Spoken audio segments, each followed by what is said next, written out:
Kailangan matatag! Normally. Is this now? Okay, they beat me to it actually. Xiaoyu visits Salad Task fast. He starts off with 310 movement speed without the boots. So Mars, as soon as he gets himself boots, then this top lane is gonna look.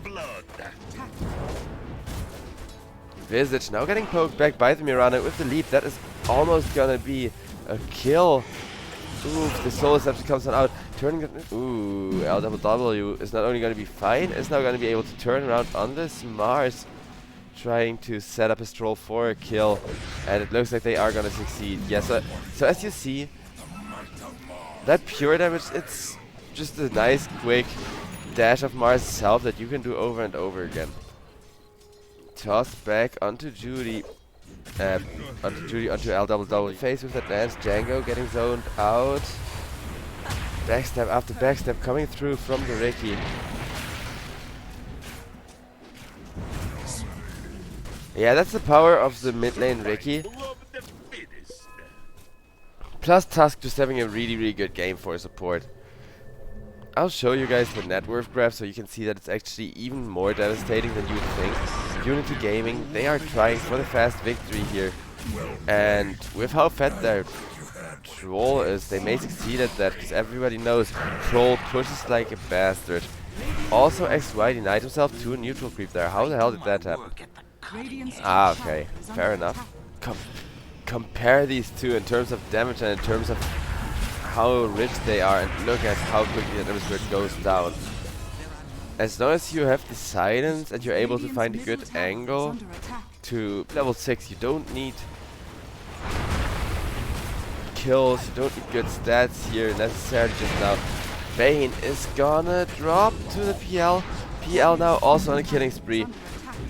And that means Troll Warlord is gonna be brought in with TP, is gonna try to chase down Judy, is gonna succeed. So we've got a killing spree. And this is why I think Ember Spirit is exactly the opposite of overpowered. Because as you can see, he's always having a little bit of impact, but it's not like XY actually has kill potential. It's not like they're scared of XY. And I do like PL trying to fight early. I don't like walking up a high ground without vision on a 1 PL though. Bane is gonna die for that by the end, as Fiend's Grip did not enable Ricky to do enough damage, and that ends up being a pretty awkward play still. And that's gonna be the Troll ultimate. Coming out in a 2v3, which is soon to be a 1v3, is to drop here. And yeah, this Tusk, he's had amazing amounts of impact. Had past 10s though, and now the Troll is gonna go on down. Oh, Gravekeeper's Cloak keeps you alive, so if you have a ton of good auras on the Visage, it's quite overpowered. So all you really want to do is spam Soul Assumption from the side of the team fight, and that is gonna be a Mars going down to all of that magical damage from the Troll Warlord Judy. Look at the damage he's taken before Ember Spirit instead becomes the target with that Fiend's Grip, and Ember Spirit is dead. 2-man Avalanche means MKS is gonna die for that to the Mirana, but okay, good job. You kill our Troll, we kill 3 of your heroes, and Ricky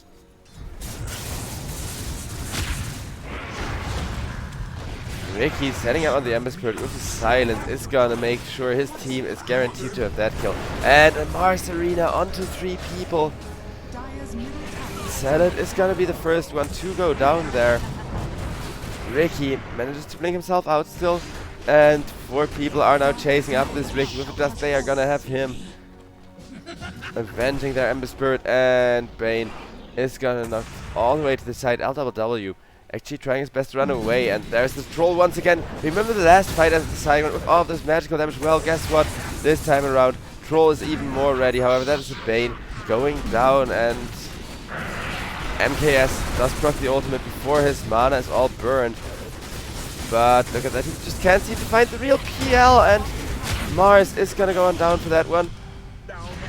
But you really want the Phantom Lance, because look at him, he's trying to stunlock me with 5 people. Let me just move off those debuffs. Troll is gonna man-fight into the Ember Spirit as Salad is gonna go down, but that is the support being traded for your mid lane. That is not a trade that Overlord are happy with at all. Mirana just gonna be taken off the map, gonna be ignored as Tiny a way bigger kill. And Ricky, he has caught that one. He is gonna be looking for more. And see, Ricky gets slowed himself. He got slowed himself there by the troll Stifu. But he's somehow frontlining, very often getting caught out. But I can tell you why. There isn't a frontliner for this Ember Spirit. Mars, as you can see, he cannot tank anyone at all right now because he's too far behind. And that means Unity, they're making this look like a very swift and decisive victory if they can just keep playing like this.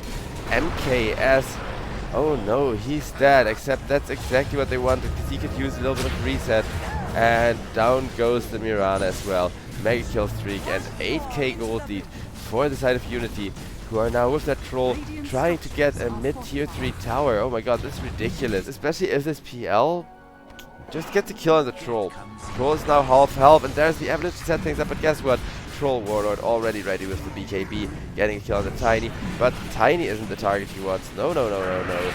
He wants this Phantom Lancer. It's gonna press an ultimate just to make sure he's gonna be kept alive for a while longer.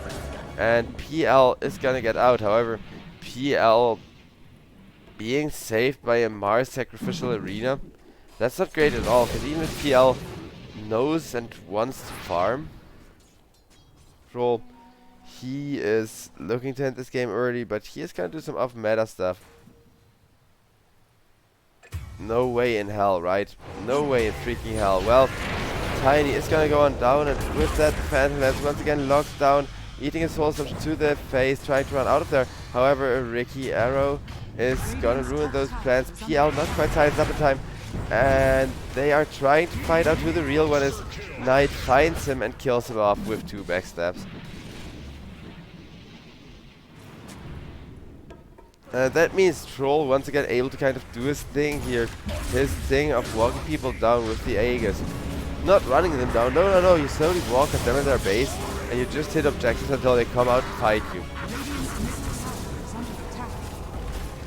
That's 1 lane of Rax.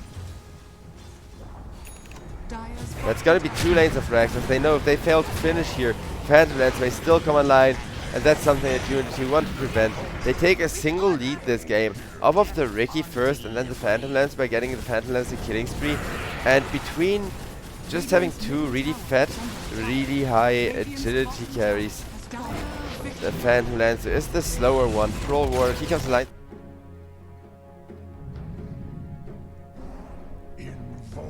Oh, Unity, okay, against this Urza plus Kunkka plus Visage, right? That's scary as hell, because you got so many, once again, the carry versus carry matchup, and here Urza is the one that is more comfortable against the Lifestealer, because Lifestealer is also just a melee carry that can't really kite or deal with being kited. That's gonna be a first, but easily get kills even with that.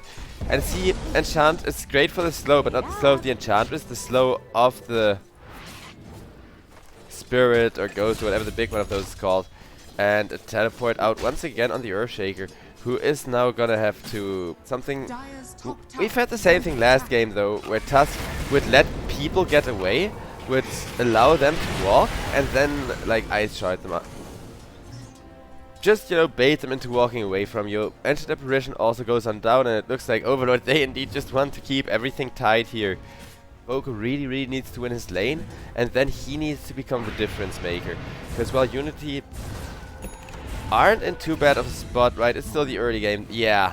These lanes are prone to snowballing on either side. And I'm not just saying that because of the snowball, you know, because we all drove the OG Dota crew apart to make a profit.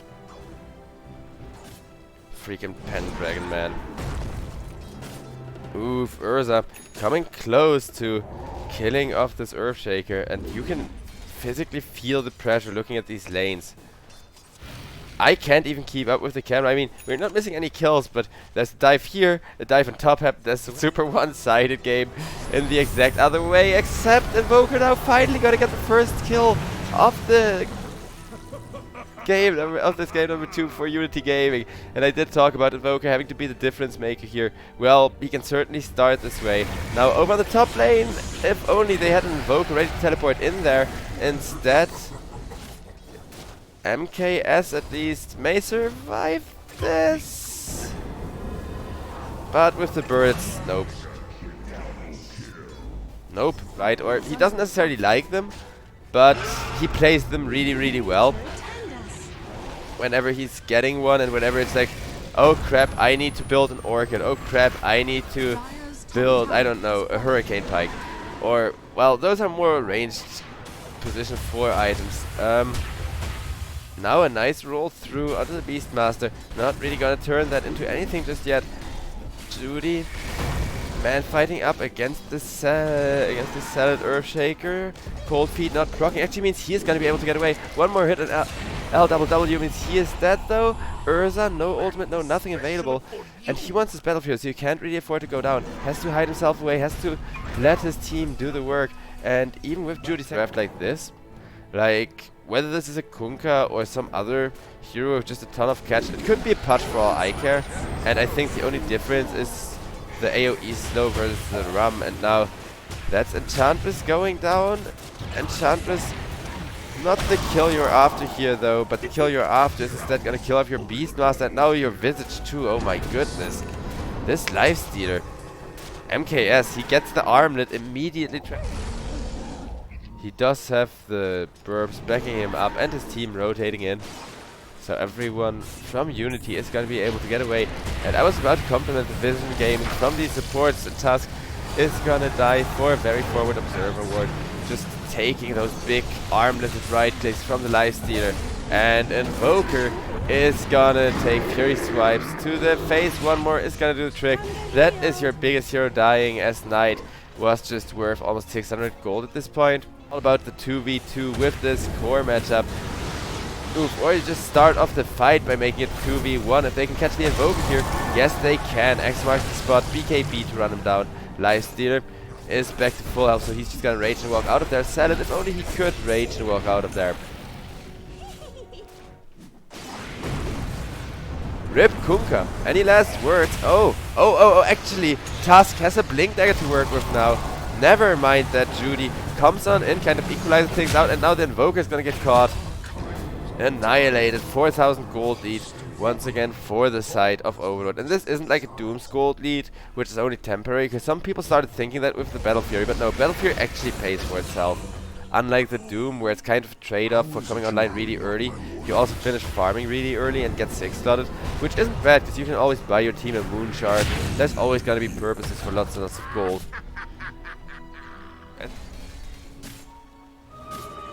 Which seems to be working out really well, and they understand that so well too, because smoke after smoke, and then his follow-up chain stun. Beastmaster, he even used that really big ultimate to try and enable a kill on XY. XY is gonna die for that one. Invoker gets saved with the Yule Scepter. His only Yule Scepter actually. That Midas came in really early, since even with the TP boots, he already got the next item.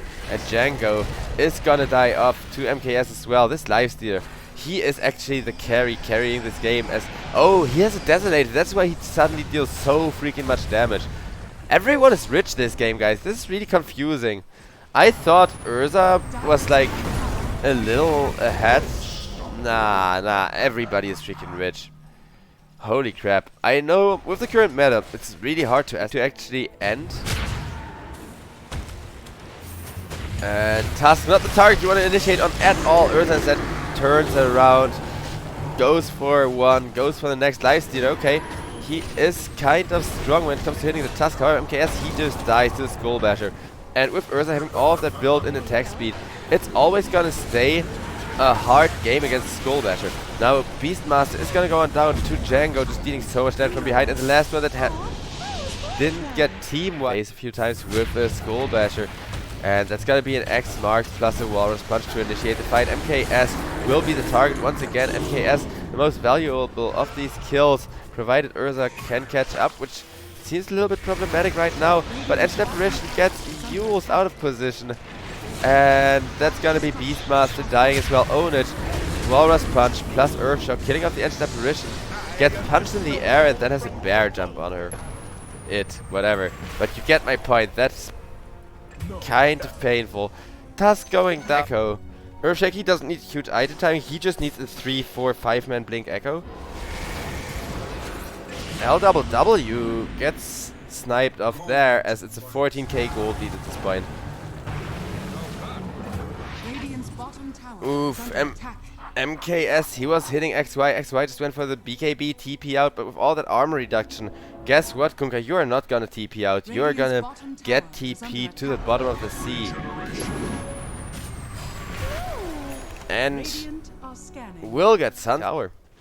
Knight, he is being such a pain in the ass and such a smug bastard. I mean, the Invoker is, I'm not calling the player a smug bastard. He's probably a really nice guy, but he is playing like a smug bastard, that's for sure. Because this is really annoying. Invoker's creating so much space, constantly forcing those rotations back. But Urza is having a free game as long as he has that Aegis, so he can just run down that top tier 2 tower for 1.5 more minutes. Visage almost dies, so guess what? Visage will just get a return kill onto LWW before dying. At least making sure that that one's worth it. Bottom tier 3 towers in which you want to sit in a creep, that's actually a really long time. Yeah. Oh, I love this build too. From the Urza going for an Octarine core now to, you know, get the active out of the Abyssal a lot more. And a nice ship coming in, ramming the Urza, but Urza,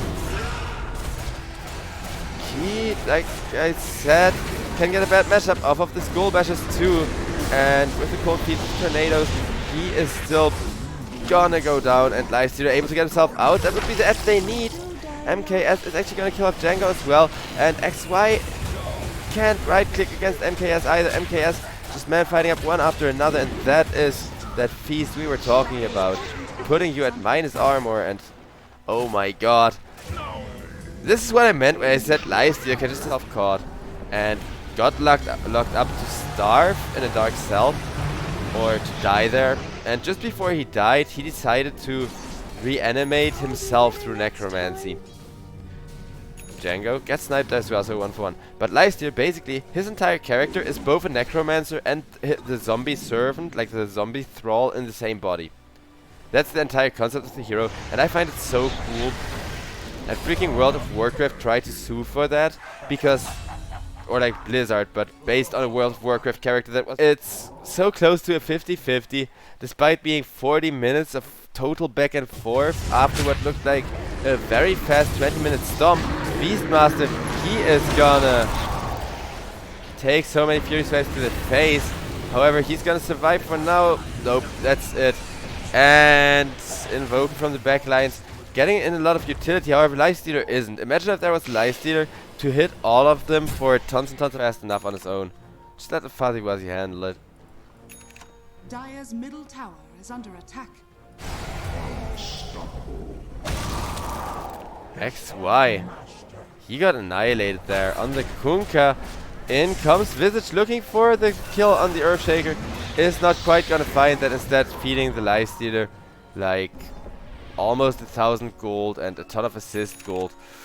Oof, that's kind of bad. I mean, as the Visage, I feel it, because Echo Slam is ready, right? Sacrifice yourself for the Earthshaker? Nah, that's trade. But even if you trade yourself for the Earthshaker and Urza then can push, that's not bad. If you trade yourself for the Earthshaker and live, you've just won the game. Urza, he is instead gonna be able to hit the Lifestealer once again, and maybe still has a good shot at winning this carry match, since with the Swift Blink, look at how quickly he's able to get those Fury Swipes up on the Lifestealer now. And this is starting to resemble some form of a core. However, Urza is gonna die, is gonna buy back immediately. If Lifestealer doesn't use his buyback here, that could actually lead to an advantage for Unity, however. Enchantress will kill off LWW. And Urza, just because he bought back doesn't mean that he won. Okay, that's gotta be settled. Taken off the map. That's gonna be no Echo Slam for 99 seconds. Deafening Blast, but of no consequence. Beastmaster actually flying through as well. Only these two defenders. And you did expect the Urza to jump in there and try that. I mean, that's just his job in that situation. And in comes the Urza onto the Beastmaster. Beastmaster is gonna go down with the Battle Fury. Actually, Invoker is taking ton of matter. But still the Roche going the way of Urza. Urza eats the Aghanim Scepter. Is now fully ready to fight, and we're gonna see who he tries to run on down. Visage gets caught right out with the Wraith Pact, dying to the Lifestealer 2. Lifestealer, of course, kind of obligated to get rid of that Wraith Pact. But look at Urza, just tearing apart 1, tearing apart 2, and now he is no longer afraid of the Lifestealer. Because Lifestealer doesn't have much backup. And Lifestealer is just gonna go down, and that is no buyback on him either. He just bought out his buyback for this for the Moon Shard, actually.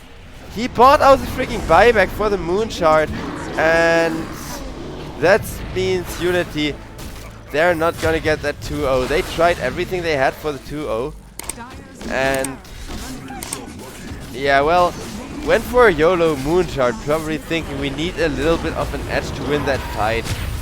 Plus, with the Invoker not having a buyback either, yeah, GG, well played. I don't think that Unity had the time to farm both of those buybacks, so they were kind of between a rock and a hard spot. But despite what